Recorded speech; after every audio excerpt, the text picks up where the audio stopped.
ರಾಜ್ಯ ಸರ್ಕಾರಕ್ಕೆ ಮಾನ್ಯ ರೈತರ ಇವತ್ತು ಆದ್ಯತೆನೇ ಅಲ್ಲ, ರಿಯಲ್ ಎಸ್ಟೇಟ್ ಇವತ್ತು ಆದ್ಯತೆ ಆಗಿರುವಂತದ್ದು. ಅನೇಕ ವಿಚಾರಗಳು ನಾವು ಗಮನಿಸ್ತಾ ಇದ್ದೇವೆ.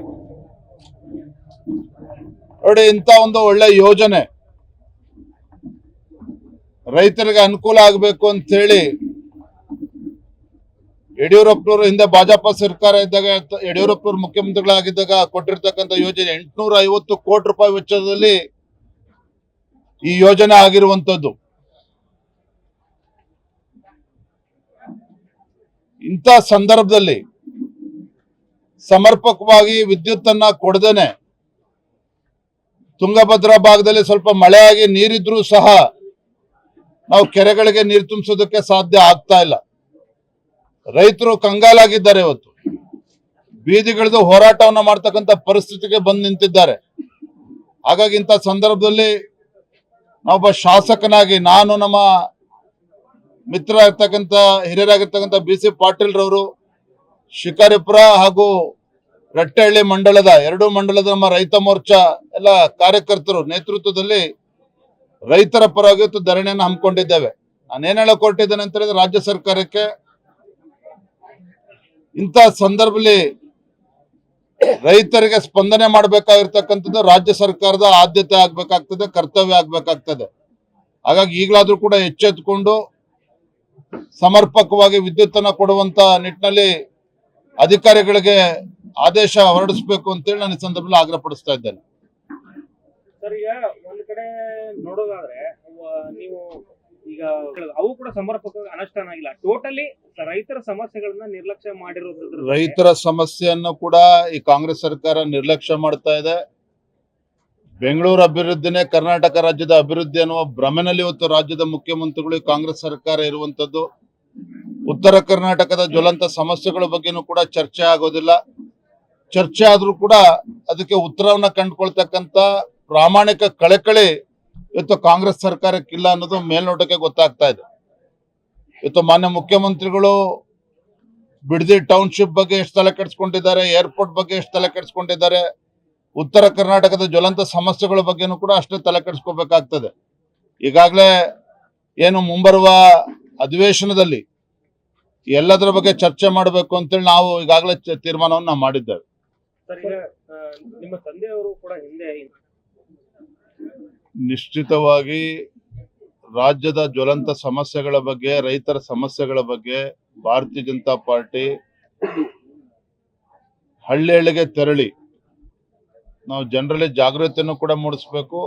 ಈ ಕಾಂಗ್ರೆಸ್ ಸರ್ಕಾರಕ್ಕೆ ಕಿವಿ ಹಿಂಡುವಂತ ಕೆಲಸವನ್ನು ಕೂಡ ಮಾಡ್ತೇವೆ. ರಾಜ್ಯದ 224 ವಿಧಾನಸಭಾ ಕ್ಷೇತ್ರಗಳಲ್ಲೂ ಕೂಡ ಮುಂದಿನ ದಿನಗಳನ್ನ ಹೋರಾಟವನ್ನು ಕೈಗೆತ್ತಿಕೊಳ್ತೇವೆ. ರಾಜ್ಯವನ್ನ ಬರಗಾಲ ಪೀಡಿತ ರಾಜ್ಯ ಅಂತ ಘೋಷಣೆ ಮಾಡಬೇಕು ಅಂತ ಹೇಳಿ ರೈತರು ಒತ್ತಾಯ ಮಾಡ್ತಾ ಇದ್ದಾರೆ. ಹಾವೇರಿಯಲ್ಲಿ ಪ್ರತಿಭಟನೆ ಮಾಡ್ತಾ ಇದ್ದಾರೆ, ಬೇರೆ ಬೇರೆ ಕಡೆಗೂ ಕೂಡ ಪ್ರತಿಭಟನೆ ಮಾಡ್ತಾ ಇದ್ದಾರೆ.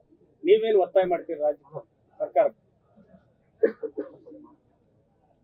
ಮೊದಲನೇದಾಗಿ ಮಾನ್ಯ ಮುಖ್ಯಮಂತ್ರಿಗಳು ಬೆಂಗಳೂರಿನ AC ರೂಮಲ್ಲಿ ಕೂತ್ಕೊಂಡು ಮೀಟಿಂಗ್ ಮಾಡದೇನೆ, ಬರೇ ಬೆಂಗಳೂರಿನಲ್ಲಿ ಕೂತ್ಕೊಂಡು ಮುಖ್ಯಮಂತ್ರಿಗಳು ಸಚಿವರುಗಳು ವಿಡಿಯೋ ಕಾನ್ಫರೆನ್ಸ್ ಸೀಮಿತ ಆಗದೇನೆ ಮಂತ್ರಿಗಳನ್ನ ಬರಗಾಲ ಪೀಡಿತ ಜಿಲ್ಲೆಗಳಿಗೆ, ತಾಲೂಕುಗಳಿಗೆ ಭೇಟಿ ಮಾಡೋದಕ್ಕೆ ಕಳಿಸ್ಕೊಡ್ಬೇಕು.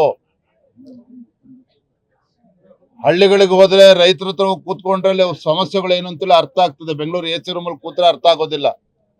ಹಾಗಾಗಿ ತತ್ಕ್ಷಣ ರೈತರ ಸಂಕಷ್ಟಕ್ಕೆ ಸ್ಪಂದನೆ ಆಗ್ಬೇಕು ಅಂತ ಹೇಳಿದ್ರೆ ಮಂತ್ರಿಗಳು ಇವತ್ತು ಜಿಲ್ಲೆಗಳು, ತಾಲೂಕು ಪ್ರವಾಸನ ಮಾಡಬೇಕು. ಬಹಳ ಪ್ರಮುಖವಾಗಿ ಬರಗಾಲ ಅಂತೇಳಿ ಮುಖ್ಯಮಂತ್ರಿಗಳು ಕೂಡ ಒಪ್ಕೊಂಡಿದ್ದಾರೆ. ಅಧಿಕಾರಿಗಳ ಸಭೆಯನ್ನ ಬೆಂಗಳೂರು ಕೂತ್ಕೊಂಡು ಮಾಡ್ತಾ ಇದ್ದಾರೆ. ತತ್ಕ್ಷಣ ರೈತರಿಗೆ 1 ಎಕರೆಗೆ 50,000 ರೂಪಾಯಿ ಪರಿಹಾರನ ಕೊಡಬೇಕು ಅಂತೇಳಿ ನಾವು ಕೂಡ ಹೇಳಿದ್ದೇವೆ. ಸನ್ಮಾನ್ಯ ಯಡಿಯೂರಪ್ಪನವರು ಕೂಡ ನಿನ್ನೆ ಮಾತನಾಡಿದ್ದಾರೆ. ನಾನು ಒಂದು ವಿಚಾರವನ್ನ ಮಾನ್ಯ ಮುಖ್ಯಮಂತ್ರಿ ನೆನಪು ಮಾಡಿಕೊಡೋದಕ್ಕೆ ಇಚ್ಛೆ ಪಡ್ತೇನೆ. ರಾಜ್ಯ ಸರ್ಕಾರ ಇದೆ. ರಾಜ್ಯ ಸರ್ಕಾರ ಒಂದು ಚುನಾಯಿತ ಸರ್ಕಾರ ಇದ್ದು ಕೂಡ ಪ್ರಧಾನಮಂತ್ರಿಗಳಿಗೆ ಪತ್ರವನ್ನ ಬರೆದು ಕೈ ಚೆಲ್ಲಿ ಕೂತ್ಕೊಂಡ್ರೆ ಆಗೋದಿಲ್ಲ. ಇದೇ ಹಿಂದೆ ಬಿಜೆಪಿ ಸರ್ಕಾರ ಇದ್ದಾಗ, ಯಡಿಯೂರಪ್ಪ ಮುಖ್ಯಮಂತ್ರಿಗಳಾಗಿದ್ದಾಗ ಭೀಕರ ನೆರೆ ಇದ್ದಂತ ಸಂದರ್ಭದಲ್ಲಿ ಬಡವರು ಮನೆ ಕಳ್ಕೊಂಡ್ರೆ, ರೈತರ ಮಕ್ಕಳು ಮನೆ ಕಳ್ಕೊಂಡ್ರೆ ಕೇಂದ್ರದ NDRF ನಾರ್ಮ್ಸ್ ಪ್ರಕಾರ 1.25 ಲಕ್ಷ ಕೊಡ್ತಾ ಇದ್ರು. ಯಡಿಯೂರಪ್ಪನವರು ಅಂದ್ರೆ ಮುಖ್ಯಮಂತ್ರಿಗಳು 1.25 ಲಕ್ಷದಲ್ಲಿ ಬಡವರು ಮನೆ ಕಟ್ಕೊಳ್ಳೋಕೆ ಸಾಧ್ಯ ಆಗೋದಿಲ್ಲ ಅಂತೇಳಿ ರಾಜ್ಯ ಸರ್ಕಾರದಿಂದ ಅಂದಿನ ಭಾಜಪ ಸರ್ಕಾರದಲ್ಲಿ 3,75,000 ರೂಪಾಯಿ ಒಟ್ಟು 5 ಲಕ್ಷ ರೂಪಾಯಿ ಬಡವರು ಮನೆ ಕಳ್ಕೊಂಡಂತರು ಕೊಡುವಂತ ಕೆಲಸ ಆಯ್ತು.